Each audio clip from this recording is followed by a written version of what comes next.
Phật Thích Ca Mâu Ni có nói một thần chú sức mạnh vạn năng, phải trải qua một chiều kiếp mới biết được dấu âm diệu kỳ.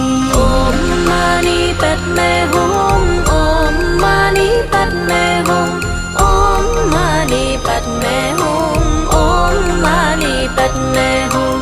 Om có nghĩa thân thể tâm trí, Mani ánh sáng ngọc từ bi, Padme là hoa sen thuần khiết, Hum là sắc mộ viên thai. Om Mani Padme Hum, Om Mani Padme Hum, Om Mani Padme Hum, Om Mani Padme Hum.